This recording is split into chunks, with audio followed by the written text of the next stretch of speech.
Hi guys, and welcome back to the garage. One of the questions that we receive on a regular basis here at Ask Auto Trader is, how can I repair my aircon? Well, in today's episode we're going to show you a few things that you can do to diagnose any problems and hopefully repair your aircon right at home. And we're going to move on over to the car and let's get started. Your air conditioning system is made up of a number of components. There's the evaporator/heat exchanger up front in the cabin, the compressor, the expansion valve, the condenser, and all the piping, and of course the refrigerant gas. Now the evaporator sits inside the HVAC box inside the cabin and is a non-serviceable part. And if that is leaking, the inside of your car is going to smell like old gym socks, so be aware of that. Next we move on to the expansion valve. Now this is another non-serviceable item, and if it is in fact faulty, you will have to seek the assistance of a professional to install it and regas the system.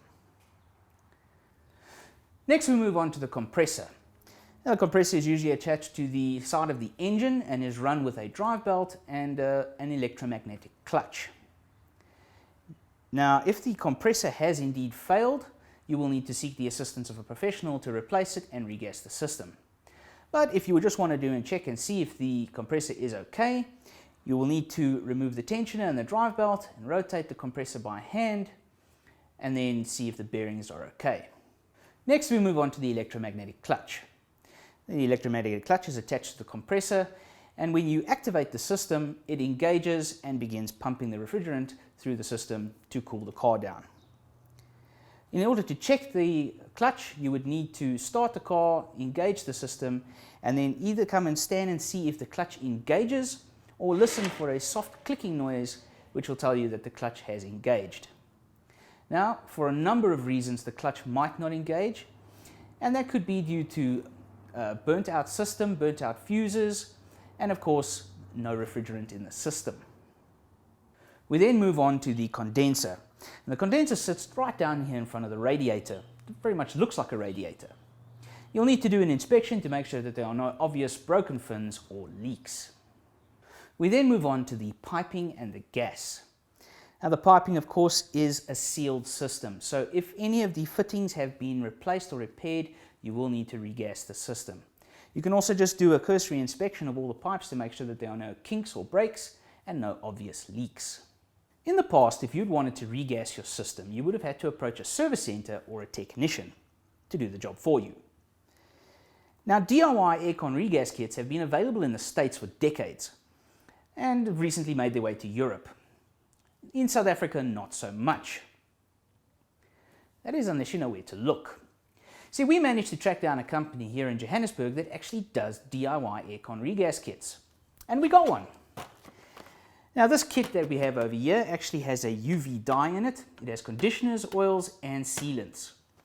And we're going to give it a bash and see if it actually works. In order to begin recharging the system, you need to locate the low pressure port on your aircon piping. That's this little one here marked with the L. You can remove the cap.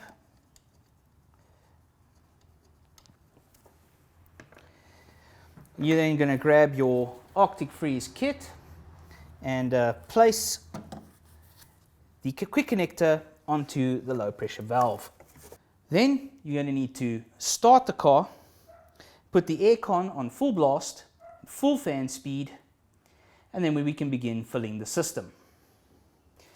You need to shake the can vigorously to keep the contents mixed while pulling the trigger in short bursts to fill the system. As soon as the pressure gauge reads the right pressure, you're ready to go. Once the gauge is full and the system won't take any more refrigerant, you can grab that little UV pen light. You can do a bit of an inspection to see if any of the fittings or pipes are leaking anywhere. You can even check the condenser down front, and if you really want to, you can jump in underneath the dashboard and give the HVAC box a bit of a check, see if there's any leaks there.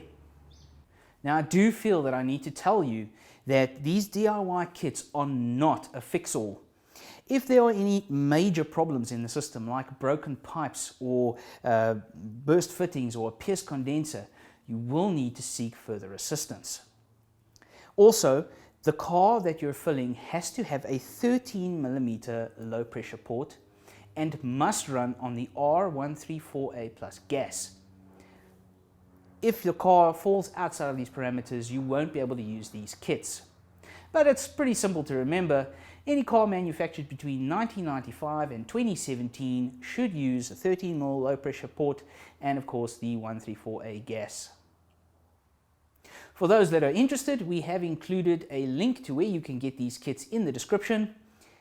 Now, if you have done everything correctly, the inside of your car should start resembling a winter wonderland, and you're ready to face summer.